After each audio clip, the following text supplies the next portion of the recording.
आखिर राम मंदिर के निर्माण में ऐसा क्या मिला जिसकी इतनी ज्यादा चर्चा हो रही है? जब नासा के वैज्ञानिकों को इन चीजों के बारे में पता चला तो वह भी हैरान रह गए। और सबसे बड़ी बात की, जब आपको इनके बारे में पता चलेगा तो आपके भी रोंगटे खड़े हो जाएंगे। एक बात और की, इस वीडियो को देखने के बाद आप भी अपने आप पर हिंदू और सनातनी होने पर बहुत ज्यादा गर्व करोगे। आखिरकार कई सालों के इंतजार की घड़ी अब खत्म हो चुकी है और राम मंदिर भी बनकर तैयार हो चुका है। अब लोग 22 जनवरी का इंतजार कर रहे हैं, क्योंकि इस दिन की भारत के लोगों को ही नहीं बल्कि दुनिया के लोगों को इंतजार है। लोग राम लल्ला की स्थापित होने वाली मूर्ति को देखकर झूम उठेंगे, क्योंकि इस दिन के बाद राम मंदिर के दरवाजे हमेशा के लिए भक्तों के लिए खोल दिए जाएंगे। इस मूर्ति को बनवाने के लिए देश के 3 सबसे बड़े मूर्तिकारों को बुलवाया गया है, और जो भी भक्त इस ऐतिहासिक पल को अपनी आंखों से निहारेगा वह जीवन मरण के बंधन से मुक्त हो जाएगा। क्योंकि यह तो आपको पता ही होगा कि 22 जनवरी 2024 को राम मंदिर में रामलाल की मूर्ति की प्राण प्रतिष्ठा होगी। लेकिन यह मंदिर तो बनकर भले ही तैयार क्यों ना हो गया हो, लेकिन इसके निर्माण के समय कई ऐसे चमत्कार हुए हैं, उसे देखकर मंदिर के पड़ती समेत कई लोग दंग रह गए हैं। यहां तक इन चीजों को देखकर नासा के वैज्ञानिकों ने तो अपना सर ही पकड़ लिया है, और तो और वह एक ऐसी गहरी सोच में पड़ गए हैं कि मानो उन्होंने कोई भयानक चीज देख ली हो।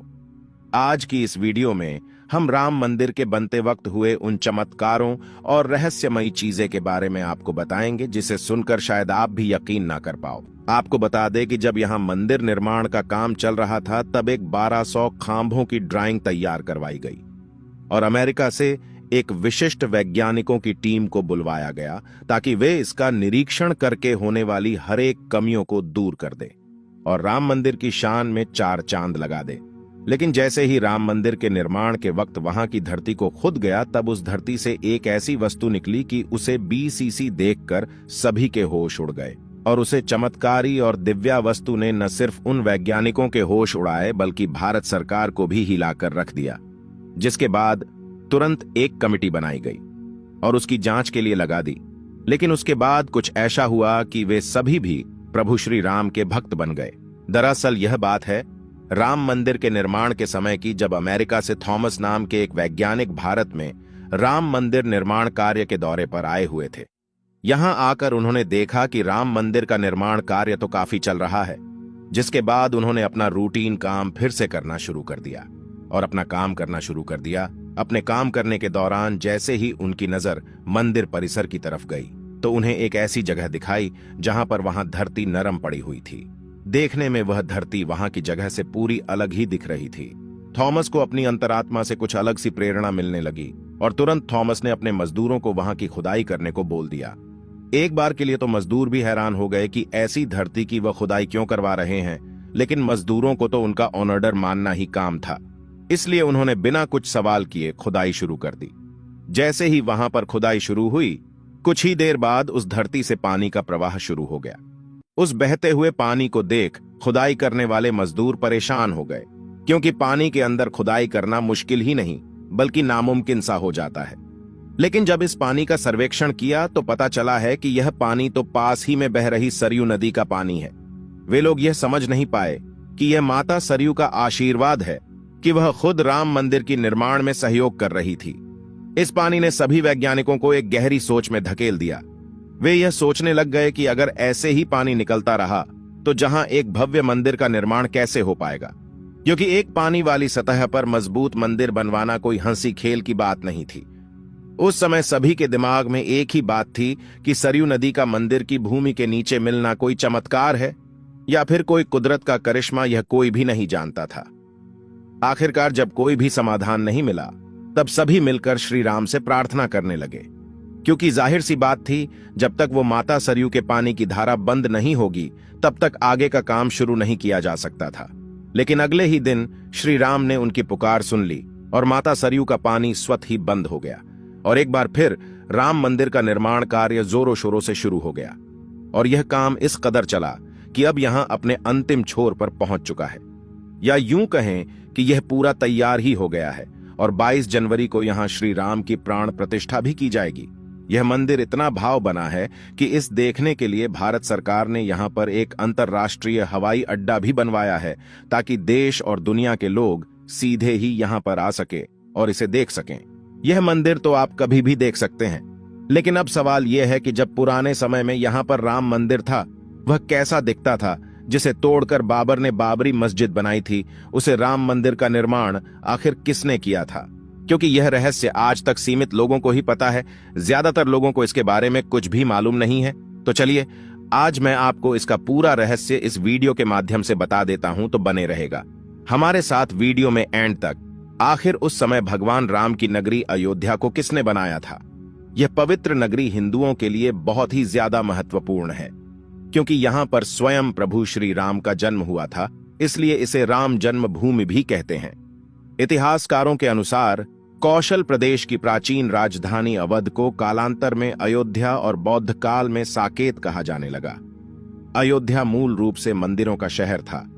हालांकि यहां खुदाई के वक्त आज भी हिंदू, बौद्ध एवं जैन धर्म से जुड़े मंदिरों के अवशेष देखे गए, जिसमें खंभों से लेकर हिंदू आकृतियां बनी हुई थीं। अयोध्या नगरी में होने का वर्णन भी वाल्मीकि रामायण में मिलता है। कहते हैं कि भगवान श्री राम के जल समाधि लेने के पश्चात अयोध्या कुछ काल के लिए उजाड़ सी हो गई थी, लेकिन उनकी जन्मभूमि पर बना महल वैसे का वैसा ही था।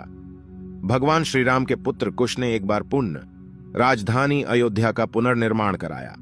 इस निर्माण के बाद सूर्य वंश की अगली 44 पीढ़ियों तक इसका अस्तित्व आखिरी राजा महाराजा बृहदबल तक अपने चरम पर रहा। कौशल राज बृहदबल की मृत्यु महाभारत युद्ध में अभिमन्यु के हाथों हुई थी। महाभारत के युद्ध के बाद अयोध्या उजड़ सी हो गई, मगर श्री राम जन्मभूमि का अस्तित्व फिर भी बना रहा। इसके बाद यह उल्लेख मिलता है कि ईसा के लगभग 100 वर्ष पूर्व उज्जैन के चक्रवर्ती सम्राट विक्रमादित्य एक दिन आखेट करते करते अयोध्या पहुंच गए। थकान होने के कारण अयोध्या में सरयू नदी के किनारे एक आम के वृक्ष के नीचे वे अपनी सेना सहित आराम करने लगे। उस समय यहां घना जंगल हो चला था, कोई बसावट भी यहां नहीं थी। महाराज विक्रमादित्य को इस भूमि में कुछ चमत्कार दिखाई देने लगे। तब उन्होंने खोज आरंभ की और पास के योगी व संतों की कृपा से उन्हें झांत हुआ कि यह श्री राम की अवध भूमि है। उन संतों के निर्देश से सम्राट ने यहां एक भव्य मंदिर के साथ ही कूप, सरोवर, महल आदि बनवाए। कहते हैं कि उन्होंने श्री राम जन्मभूमि पर काले रंग के कसौटी पत्थर वाले 84 स्तंभों पर विशाल मंदिर का निर्माण करवाया था। इस मंदिर की भव्यता देखते ही बनती थी। विक्रमादित्य के बाद के राजाओं ने समय समय पर इस मंदिर की देखरेख की। उन्हीं में से एक शुंग वंश के प्रथम शासक पुष्यमित्र शुंग ने भी मंदिर का जीर्णोद्धार करवाया था। पुष्यमित्र का एक शिलालेख अयोध्या से प्राप्त हुआ था, जिसमें उसे सेनापति कहा गया है तथा उसके द्वारा 2 अश्वमेध यज्ञों के किए जाने का वर्णन है। अनेक अभिलेखों से झांत होता है कि गुप्त वंशीय चंद्रगुप्त द्वितीय के समय और तत्पश्चात काफी समय तक अयोध्या गुप्त साम्राज्य की राजधानी थी। गुप्तकालीन महाकवि कालिदास ने अयोध्या का रघुवंश में कई बार उल्लेख किया है। इतिहासकारों के अनुसार 600 ईसा पूर्व अयोध्या में एक महत्वपूर्ण व्यापार केंद्र था। इस स्थान को अंतर्राष्ट्रीय पहचान 5वीं शताब्दी में ईसा पूर्व के दौरान तब मिली जबकि यह एक प्रमुख बौद्ध केंद्र के रूप में विकसित हुआ। तब इसका नाम साकेत था। कहते हैं कि चीनी भिक्षु फाहियान ने यहां देखा कि कई बौद्ध मठों का रिकॉर्ड रखा गया है। यहां पर 7वीं शताब्दी में चीनी यात्री हेनत्सांग आया था। उसके अनुसार यहां 20 बौद्ध मंदिर थे तथा 3000 भिक्षु रहते थे, और यहां हिंदुओं का एक प्रमुख और भव्य मंदिर भी था, जहां रोज हजारों की संख्या में लोग दर्शन करने आते थे। इसके बाद ईसा की 11वीं शताब्दी में कन्नौज नरेश जयचंद आया तो उसने मंदिर पर सम्राट विक्रमादित्य के प्रशस्ति शिलालेख को उखाड़कर अपना नाम लिखवा दिया। पानीपत के युद्ध के बाद जयचंद का भी अंत हो गया। इसके बाद भारतवर्ष पर आक्रांताओं का आक्रमण और बढ़ गया। आक्रमणकारियों ने काशी, मथुरा के साथ ही अयोध्या में भी लूटपाट की और पुजारियों की हत्या कर मूर्तियां तोड़ने का क्रम जारी रखा। लेकिन 14वीं सदी तक वे अयोध्या में राम मंदिर को तोड़ने में सफल नहीं हो पाए। विभिन्न आक्रमणों के बाद भी सभी झंझावातों को झेलते हुए श्री राम की जन्मभूमि पर बना भव्य मंदिर 14वीं शताब्दी तक बचा रहा। कहते हैं कि सिकंदर लोदी के शासनकाल के दौरान यहां मंदिर मौजूद था। 14वीं शताब्दी में हिंदुस्तान पर मुगलों का अधिकार हो गया और उसके बाद ही राम जन्मभूमि एवं अयोध्या को नष्ट करने के लिए कई अभियान चलाए गए। अंततः 1527 से 28 में इस भव्य मंदिर को तोड़ दिया गया और उसकी जगह बाबरी ढांचा खड़ा किया गया। कहते हैं कि मुगल साम्राज्य के संस्थापक बाबर के एक सेनापति ने बिहार अभियान के समय अयोध्या में श्री राम के जन्म स्थान पर स्थित प्राचीन और भव्य मंदिर को तोड़कर एक मस्जिद बनवाई थी, जो 1992 तक विद्यमान रही। बाबरनामा के अनुसार 1528 में अयोध्या पडीडी ढाव के दौरान बाबर ने मस्जिद निर्माण का आदेश दिया था। अयोध्या में बनाई गई मस्जिद में खुदे 2 संदेशों से इसका संकेत भी मिलता है।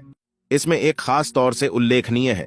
इसका सार है, जन्नत तक जिसके न्याय के चर्चे हैं, ऐसे महान शासक बाबर के आदेश पर दयालु मीर बकी ने फरिश्तों की इस जगह को मुकम्मल रूप दिया। हालांकि यह भी कहा जाता है कि अकबर और जहांगीर के शासनकाल में हिंदुओं को यह भूमि एक चबूतरे के रूप से सौंप दी गई थी, लेकिन क्रूर शासक औरंगजेब ने अपने पूर्वज बाबर के सपने को पूरा करते हुए यहां भव्य मस्जिद का निर्माण कर उसका नाम बाबरी मस्जिद रख दिया था।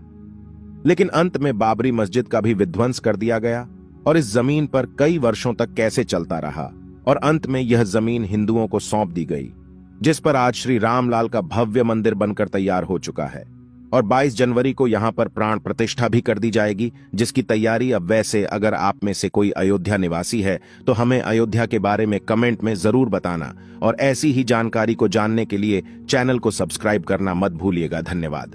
अपने शहर की खबर देखने के लिए न्यूज़ वार्ता एक्सप्रेस चैनल को सब्सक्राइब करें।